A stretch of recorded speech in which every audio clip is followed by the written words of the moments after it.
नमस्कार प्यारे candidate, strong electrical channel पर आपका एक बार फिर से हार्दिक स्वागत करता हूँ। हाँ जी दोस्तों, आपने सही सुना, आपने सही देखा थंबनेल पे। आज हम बात करने वाले हैं एक वैकेंसी के बारे में, जो कि 10वीं लेवल प्लस आईटी होल्डर के लिए है। ठीक है, जो भी बच्चे कैंडिडेट 10वीं करके आईटी, जिन्होंने आईटी की है किसी भी ट्रेड के अंदर, ऑल ट्रेड के अंदर इसमें मौका मिलेगा। सभी बात करेंगे अपनी, सभी के बारे में बात करेंगे, किस पोस्ट के लिए कौन एलिजिबल करने वाला है। हालांकि आईटीआई के लिए भी नहीं है, डिप्लोमा होल्डर के लिए भी ये है, बीएससी जिसने की है। ठीक है, एमटेक बीटेक डिप्लोमा होल्डर के लिए वैकेंसी, बहुत बड़ी वैकेंसी मान रहा हूँ दोस्तों मैं इसको। देखो, तो ये वैकेंसी है दोस्तों। वीडियो को पूरी अंतिम तक जरूर देखना। चैनल पर पहली बार विजिट करें, प्लीज़ रिक्वेस्ट है सब्सक्राइब कर लें। ठीक है, एज के बारे में बात करेंगे, सब कुछ बड़ा बहुत नोटिफिकेशन। आपको अगर ये नोटिफिकेशन पढ़ना है तो ज़रूर हमारे टेलीग्राम ग्रुप पर ज्वाइन हो जाइए। ये टेलीग्राम ग्रुप पर मैंने डाल चुका हूँ। ठीक है, वीडियो के डिस्क्रिप्शन में टेलीग्राम ग्रुप का लिंक मिल जाएगा। ठीक है दोस्तों, कितनी सैलरी है, किस पोस्ट पे हम एलिजिबल रहेंगे, 10वीं प्लस जो आईटी कैंडिडेट हैं वो किस पोस्ट के लिए एलिजिबल रहने वाले हैं, सब कुछ अपनी बात कर लें। तो चलिए दोस्तों, इस वीडियो को शुरू करते हैं। दोस्तों, ये वैकेंसी बहुत बड़ी वैकेंसी है, जैसा कि आपको पता है। इसकी जो पोस्ट होती है, ये वैकेंसी है दोस्तों, शॉर्ट में इसको बोल सकते हैं, जैसा कि आपको लोगो दिखाई दे रहा है साइड के अंदर। कहाँ दिखाई दे रहा है, ये देखो, यहाँ पे दिखाई दे रहा है लोगो इसका।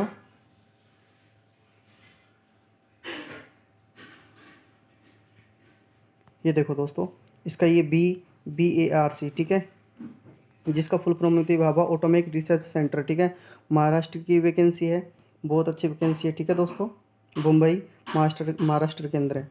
अब बात कर लेते हैं इसकी क्रूशल डेट की। तो क्रूशल डेट के बारे में अपनी इसकी बात कर लेते हैं। ठीक है, तो इसके जो फॉर्म स्टार्ट होंगे वो कब होंगे, 24 अप्रैल से लेकर कब स्टार्ट होंगे, 22 से 2023 तक इसके फॉर्म भरे जाएंगे। ठीक है, तो क्या है, 24 अप्रैल से 22 मई तक इसके फॉर्म भरे जाएंगे। ठीक है दोस्तों, उसके बाद अपनी बात कर लेते हैं इसकी जो किस पोस्ट पे है। डायरेक्ट रिक्वायरमेंट निकाला है, ये टेक्निकल ऑफिसर थी। Number of vacancy XC group A level 10 में इसको रखा जाएगा। वो टेक्नीशियन बी स्टैंडर्ड बी, ये दोस्तों डिप्लोमा होल्डर के लिए है। ठीक है, यहाँ BTech BMMC जिन्होंने किया उन्होंने के लिए ट्रेनिंग, अपने के लिए है स्टेपरी ट्रेनिंग, SC जिसको शॉर्ट में बोल सकते हैं ST। ठीक है, सेकेंडरी ट्रेनिंग। और कैटेगरी 1 में देखो नंबर ऑफ वैकेंसी कितनी है, ये 1216 पोस्ट है, जिसमें अपने को 2 साल का ये रखेंगे प्रोविजन पीरियड, और जिसमें पहले साल के अंदर 24,000 से लेकर 26,000 तक अपने देंगे। कैटेगरी सेकंड के अंदर देखो, ये है दोस्तों कैटेगरी सेकंड, ये है अपनी 10th प्लस आईटी होल्डर की। ना मैं आपको बता दूं 10th प्लस, ना इसमें कोई एक्सपीरियंस मांगा है ना कुछ और मांगा है। ठीक है, कैटेगरी सेकंड के लिए देखो दोस्तों कितनी पोस्ट है, लगभग मेरे हिसाब से 3,000 पोस्ट है इसमें।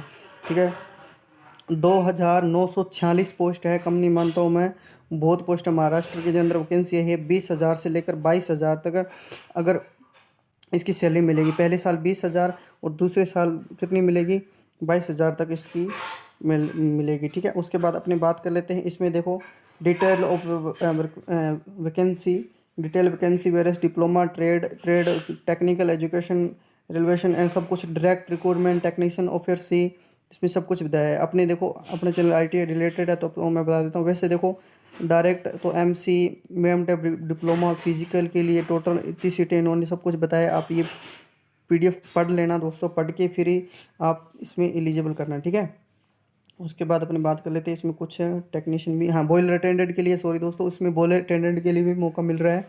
देखो, टोटल सीट की बात करें तो 24 सीटें हैं। अनरिजर्व कैटेगरी के अंदर बात करें तो 10, 4 EWS 4, सभी कैटेगरी को अपने को मौका मिल रहा है जाने के लिए। तो फॉर्म अप्लाई करने के लिए 24 सीट्स इसमें टोटल बताई गई है। और इसमें बॉयलर अटेंडेंट है, जिसमें देखो इसमें एजुकेशन क्वालिफिकेशन क्या मांगा है, SSC प्लस। ठीक है, SSC में सेकंड क्लास। ठीक है, 10th, इसमें बॉयलर अटेंडेंट के अंदर जो 10th मांगी है, और जिसके अंदर boiler attendant certificate second class का। ठीक है, सेकंड क्लास का बॉयलर अटेंडेंट सर्टिफिकेट अपने पास होना चाहिए, तभी इस पोस्ट के लिए अपने एलिजिबल रहेंगे। 24 सीटें हैं दोस्तों, बहुत अच्छी वैकेंसी है ये, सभी के लिए निकाली उन्होंने एकदम से। आज ही रिक्वायरमेंट इन्होंने जारी की है, 24 अप्रैल को इसके फॉर्म अप्लाई होने लग जाएंगे। ठीक है, उसके बाद अपने डिप्लोमा होल्डर के लिए बात करें तो देखो, इलेक्ट्रिक के लिए 144 सीट है टोटल है शायद ये दोस्तों, अपने ऊपर देख लेते हैं थोड़ा सा टोटल सीट। हाँ, ऊपर देखो, यहाँ पे टोटल सीट लिखा हुआ है, तो देखो टोटल सीट कितनी है, केमिकल के लिए 171 है, ये डिप्लोमा होल्डर के लिए है। अपने आईटी होल्डर के लिए बात करेंगे, इलेक्ट्रॉनिक एंड इंस्ट्रूमेंट के लिए जो भी डिप्लोमा होते हैं उसके अंदर उसके हिसाब से है, ठीक है। और ये इंडस्ट्री सेफ्टी आ गई। उसके बाद ये आगे ना, हाँ ये आगे देखो दोस्तों, आईटी होल्डर के लिए सेपनेंडरी कैटेगरी सेकंड या सेपनेंडरी ट्रेनिंग देखो। फिटर के लिए TR 17, फिटर के लिए SC की 56 टोटल पोस्ट देखो, 698 पोस्ट है, ठीक है। टर्नल के लिए कितनी है, टर्नल के 213 हैं टर्नल के लिए। और वेल्डर के लिए अपने बात करें तो 99, और मैकेनिकल लिए अपने बात करें 18। और ये रही अपनी ट्रेड इलेक्ट्रिशियन ट्रेड के लिए अपने बात करें तो 400 सीट है लगभग दोस्तों, तो बहुत है मेरे हिसाब से। इलेक्ट्रिक मैकेनिक के लिए बात करें 226 पोस्ट है।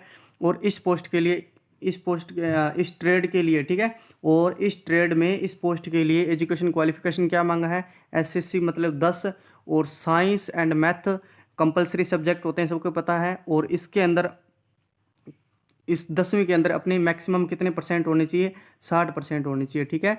और उसके बाद 2 साल का सर्टिफिकेट। अब देखो यहाँ पे एजुकेशन क्वालिफिकेशन क्या मांगा है, 10th प्लस ITI, ठीक है। ITI मांगा है, ये समझ गए आप। उसके बाद देखो 10वीं में 2 सब्जेक्ट कंपलसरी है, मैथ और साइंस, ठीक है। मैथ और साइंस सब्जेक्ट होने जरूरी है। और इसके अंदर 10th के अंदर कितने परसेंट है, 60% अनिवार्य है। तो यहाँ पे आधे बच्चे बाहर हो जाएंगे, मेरे को पता है कंपटीशन बहुत ही कम होने वाला है दोस्तों, 60% यहाँ पे कम हो गए, ठीक है। अब देखो कोई बच्चे यहाँ से मान लो 5000 बच्चे ने, मान लो मेरे हिसाब से 5000 बच्चों ने अब ये वीडियो देख ली किसी और चैनल पे, यहाँ और कोई चैनल पे देख ली, तो 5000 बच्चों में से 2000 बच्चों के जो होते हैं ITI में 60% से, ITI में क्या 10वीं में 60% से ऊपर नहीं होते, वो यहाँ से बाहर हो गए, ठीक है। उसके बाद देखो और भी कैटेगरी इन्होंने ट्रेड बताई है, जैसे कि ड्राफ्टमैन है, प्लम्बर है, कारपेंटर है, प्लांट पेंटर है, लेबोरेटरी है 303, इसके लिए भी ये HSC फिजिकल केमिस्ट्री 60% होना चाहिए अपने पास, trade certificate SSC math and science, इसके ये सेम क्वालिफिकेशन रखा है इन ट्रेड के लिए। और देखो अगर बात करें अपने NTC और इसमें क्या, trade dot national trade certificate, NTC ITI pass out direction, ये कुछ से खास बात नहीं है, आप इसको पढ़ लीजिए। उसके बाद अपने एज लिमिट की बात कर लेते हैं दोस्तों, किसकी बात कर लेते हैं, एज लिमिट की, जो कि सबसे ज़्यादा फिजिकल हैंडीकैप्ट इसमें कुछ दे रखा है, मिनिमम 160 ITI, तो 45 सिंपल सी बात है, ठीक है। ड्राफ्टमैन के लिए है ये शायद मेरे को, हाँ। डायरेक्ट रिक्वायरमेंट इन्होंने देखो अपने किस कैटेगरी के अंदर है, ITI वाले कैटेगरी सेकंड सेकेंडरी ट्रेनिंग के अंदर है। एज 18 से 22 वर्ष तक, मैक्सिमम 22, और यहाँ से ये आधे बच्चे बाहर हो गए, ठीक है। मान लो किसी 5000 अप्लाई फॉर्म किए थे, ठीक है, जिसके अंदर मतलब जिन्होंने वीडियो देखी थी इसके अंदर देखो 2000 बच्चे वैसे पार हो गए, ठीक है। और 1000 बच्चे यहाँ से पार हो जाएंगे, तो बच्चे कंपटीशन बहुत ही कम होने वाला है। जो ITI करके अभी न्यू स्टूडेंट, अभी न्यू ITI करके आए ना, अब मान लो पिछले साल जिन्होंने की ITI कंप्लीट हुई या इस साल जिनकी ITI कंप्लीट हुई, वो इसके अंदर फॉर्म अप्लाई कर दें। बहुत ही अच्छी वैकेंसी दोस्तों, बहुत ही अच्छी सैलरी मिलने वाली है। पहले साल 20,000 मिलेगी, दूसरे साल 22,000 मिलेगी, इससे अच्छी सैलरी आपको कहीं नहीं दिखेगी। उसके बाद ये जो काउंट करेंगे किस हिसाब से करेंगे, 23/5/2001 से लेकर नोट लेटर देन, इससे बड़ा नहीं होना चाहिए, 22/5/2005 से बड़ा नहीं होना चाहिए, इसके अंदर ही ये काउंट करेंगे, तभी अपना फॉर्म फिल हो पाएगा, अन्यथा फॉर्म फिल नहीं होएगा। ये बहुत कमी है इनकी। 18 से मतलब 4 साल के, इसके 18 से 22 4 साल के अंदर अंदर जो कैंडिडेट आते हैं वही फॉर्म को फिल कर सकते हैं, ठीक है। उसके बाद OBC कैटेगरी को कुछ छूट मिलती है, आपको पता है 3 साल की, ST SC को 5 साल की, और PWD जितने हुए हैंडीकैप्ट जो कैंडिडेट होते हैं उनको 10 साल का छूट मिलती है इसके अंदर। तो पोस्ट अच्छी है दोस्तों, अगर आप होते हैं एलिजिबल, इसके अंदर आपके 10वीं में 10% है तो ज़रूर अप्लाई कीजिएगा। उसके बाद सिलेक्शन प्रोसेस की अपनी बात करें, सेकेंडरी ट्रेनिंग के अंदर, तो सिलेक्शन प्रोसेस कॉन्स्टिट्यूएंट टेस्ट इन दी 3 स्टेज, 3 स्टेज में आपका होगा। पहली स्टेज में प्राइमरी टेस्ट या CBT एग्जाम, उसके बाद एडवांस टेस्ट, उसके बाद स्किल टेस्ट, ये दोनों एडवांस टेस्ट और स्किल टेस्ट इकट्ठे हो जाएंगे, और प्राइमरी टेस्ट सबसे पहले होगा, ठीक है। और सिलेबस की बात करें तो देखो इसके अंदर देखिए, कंप्यूटर CBT एग्जाम होगा, आपको पता है India best stage, primary stage and advance stage conduct the single stage hover evolution stage, इसमें कुछ नहीं है। और प्राइमरी स्टेज की अपनी बात करें तो 50 multiple choice question, only 50 question आएंगे, ठीक है।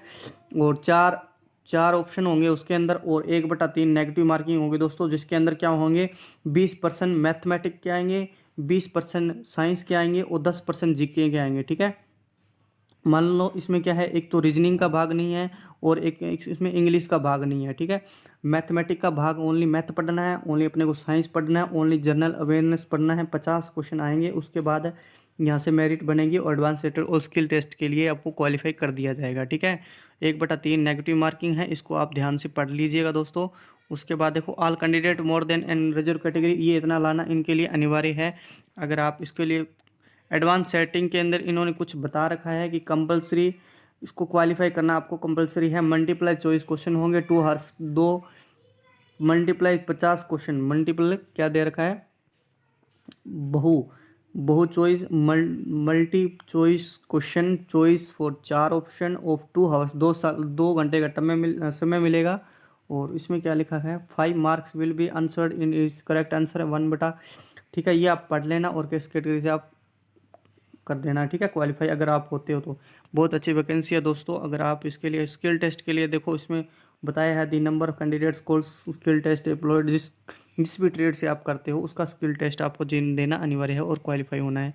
जैसे कि DRDO करता है। हाउ टू अप्लाई पर कैसे कर सकते हैं, तो ये जो 24 अप्रैल है आने वाली है, उसके अंदर जाके इनकी जो साइट ऑफिशियल साइट पर जाके आप इसको more than mode application bill भी आप कर सकते हो। ठीक है, इस वेबसाइट पर जाके ऑनलाइन ही फॉर्म अप्लाई होंगे।